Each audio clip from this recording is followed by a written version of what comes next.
Your dog stopped dead in the middle of the night, stared directly at your bedroom door, and growled at absolutely nothing. No sound, no movement, just the door.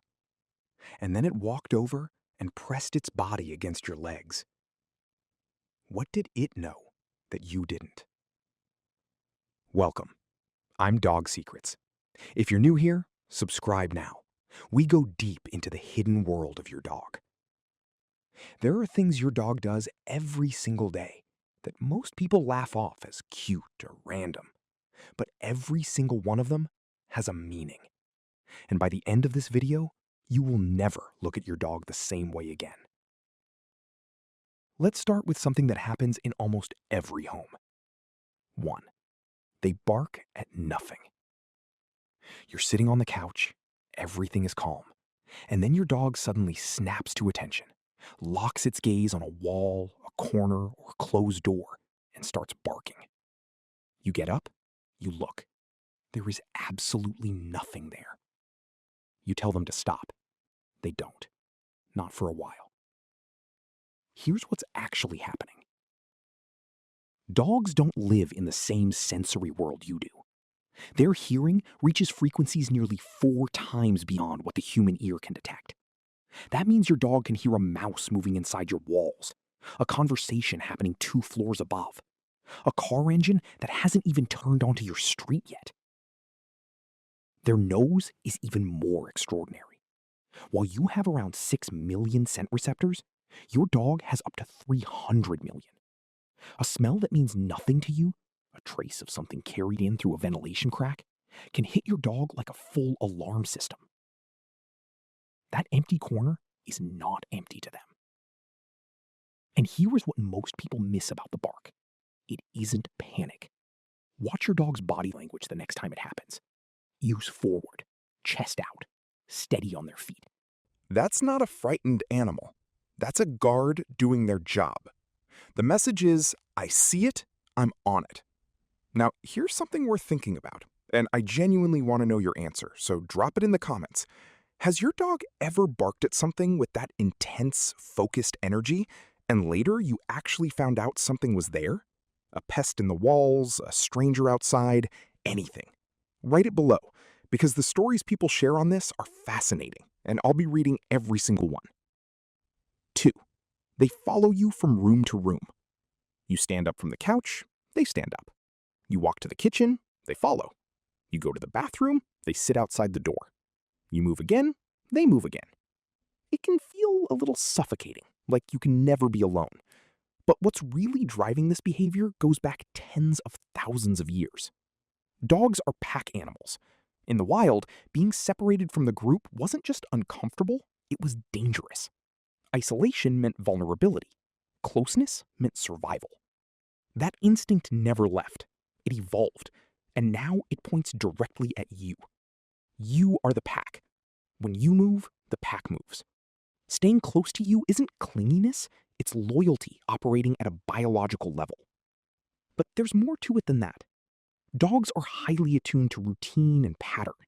They learn the rhythms of your day faster than you realize. They know that when you go to the kitchen in the evening, food may be involved. They know that when you grab your keys and your jacket, something is about to happen. They track you not just because they love you, but because you are the most important source of information in their world. If you notice your dog following you more than usual, more quietly, more closely, staying pressed against your leg, pay attention. That shift often signals that they've picked up on something in you. A change in your scent, your posture, your breathing. Something in you is different, and they are responding to it.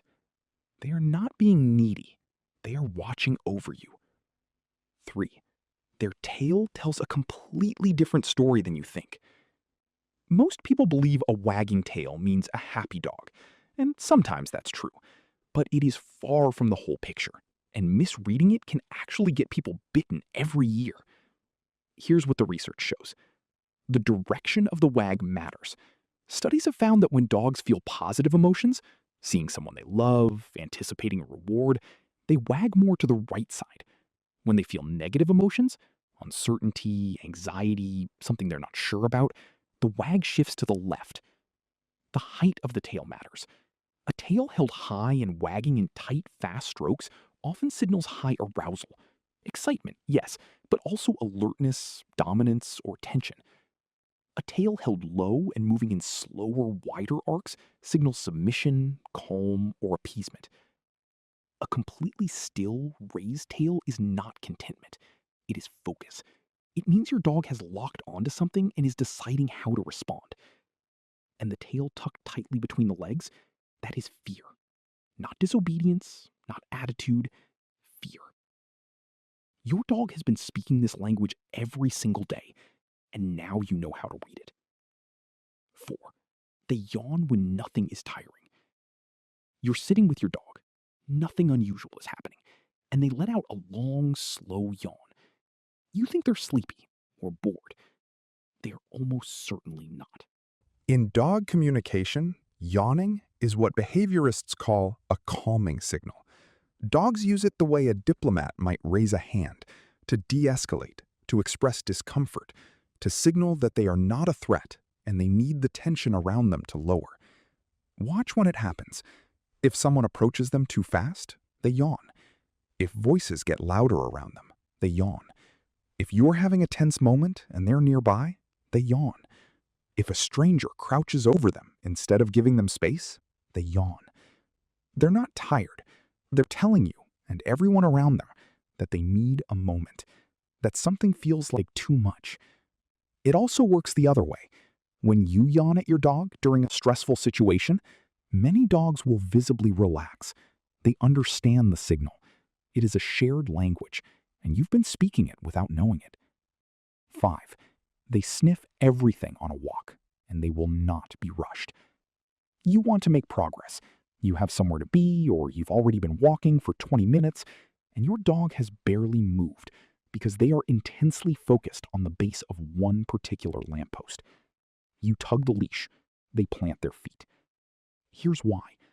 Smell is not just one of your dog's senses. It is their primary sense. The part of a dog's brain devoted to analyzing scent is proportionally about 40 times larger than yours. When they push their nose into a patch of grass or a fire hydrant or a section of sidewalk, they are reading a layered document of information. Who passed here? When? Whether that animal was male or female. Whether it was healthy or stressed. Whether it had recently eaten. Whether it was traveling alone. This is not laziness. This is not stubbornness. This is your dog doing the cognitive equivalent of reading the news. Every sniff stop is a story. Every post is a message board. Research has shown that dogs who are allowed to sniff freely on walks, even shorter walks, show lower heart rates, lower cortisol levels, and greater overall contentment than dogs who are walked briskly but given no time to explore. The sniff is not the obstacle to the walk. For your dog, the sniff is the entire point of the walk. Let them read. 6. They tuck themselves into the tightest, strangest spaces. You bought them a beautiful, expensive, perfectly sized dog bed. They sleep under the coffee table, or wedged between the sofa and the wall, or in the corner of your closet, pressed against your shoes. This goes back to instinct older than domestication. In the wild, small enclosed spaces meant safety, a den, a shelter, somewhere your body was protected on multiple sides. That instinct remains fully intact in your dog, even in a modern home where no predators exist. When your dog chooses the corner, they're not rejecting the bed. They're choosing safety. They feel more secure with walls around them, with limited angles of approach, with something solid at their back. And notice where they choose to do this. If they consistently wedge themselves near you, near your clothes, your side of the couch, the space under your desk, they are adding another layer to the instinct. They want to be close enough to sense you while still feeling physically protected. Your presence is part of what makes the space feel safe. 7. They eat grass. You're outside and your dog starts eating grass with sudden, almost urgent focus. You try to pull them away, convinced something is wrong. The truth is that no one fully understands this behavior, and that itself is worth knowing. The most common explanation is that dogs eat grass to induce vomiting when their stomach is upset. This is partially true. Some dogs do this and do vomit shortly afterward.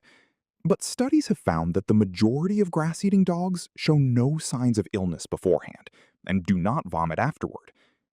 Other theories suggest it's a nutritional instinct, that dogs seek out plant matter to supplement fiber or other micronutrients their diet is missing. There's also evidence that it may simply be a remnant behavior. Wild canines consume the stomach contents of prey animals, which often includes partially digested plant matter. The body may register grass as something familiar. What the research consistently shows is that occasional grass eating is normal. It is not a sign of crisis. If the behavior becomes compulsive, if your dog is eating grass rapidly and with visible distress, that warrants a vet visit. But the calm, selective nibbling? Let them be. Their body likely knows something. 8. They sigh. You've just settled in. The house is quiet. Your dog lies down near you, stretches out, and releases a long, slow exhale. A sigh. It sounds almost human. That's not a coincidence. Dogs sigh to communicate emotional states. A relaxed, contented sigh, usually with soft eyes and a loose body, means exactly what it sounds like. Satisfaction. Comfort. This is good. But there is a second kind of sigh. Shorter, slightly more tense, accompanied by a dog that looks at you, then away. That sigh is often frustration, disappointment. The difference is subtle, but it is real. The full-body exhale of a dog that flops down next to you at the end of the day is one of the quietest forms of trust that exists. They are comfortable enough to fully let go. To breathe out all the tension of the day. And they chose to do it next to you. 9. They bring you things. You come home. Before you've even closed the door, your dog appears with something in their mouth. A toy, a shoe, a sock that definitely wasn't theirs. They look up at you with intense, expectant eyes. This is one of the most layered behaviors your dog has. For retrieving breeds, the drive to carry something in their mouth when excited is deeply genetic. The act of holding an object channels arousal and gives the excitement somewhere to go. But the offering, the part where they bring it to you specifically, is something more. Dogs that carry items to greet you are doing something that reads, in their language, almost like a gift. I have something. I want to share it with you. In some dogs, the brought object is also a bid for engagement. Now that you have this, we can play, right? Either way, it is not random behavior. It is your dog telling you, through action, that your arrival matters, that the house felt different without you, that now that you're back, everything is right. 10. They lick you. Some dogs give a single, gentle pass across the back of your hand. Others come at your entire face with full commitment and absolutely zero restraint. But it is never without meaning. Licking begins in the first hours of a dog's life. The mother licks her pups to stimulate breathing, to clean them, to bond with them. The pups lick back as they grow, to show affection, to request food, to communicate submission and trust. This is the foundation, and it never fully goes away. When your dog licks you, they are drawing on one of the most fundamental communicative acts of their species. You have become the center of that instinct. The trust that was first given to their mother has transferred completely to you. But the act goes even deeper than that. Your skin is an information source. It carries trace chemicals that shift based on your emotional state. Cortisol when you're stressed, different compounds when you're relaxed, subtle changes that occur with grief, anxiety, or physical illness. Your dog can read all of it through a single lick. When you're overwhelmed and your dog licks your hand slowly, gently, repeatedly, they are not doing it randomly. They detected something, and they are responding to it. Sometimes the lick is joy, pure, uncomplicated happiness that you exist and are nearby. Sometimes it is reassurance, a quiet attempt to bring you back to calm. Sometimes it is simply this: you are theirs. You are the center of their world. every day, through every small gesture, the bark at nothing, the body pressed against your leg, the sigh at the end of the day, they are making the same statement over and over. You are safe. I am here.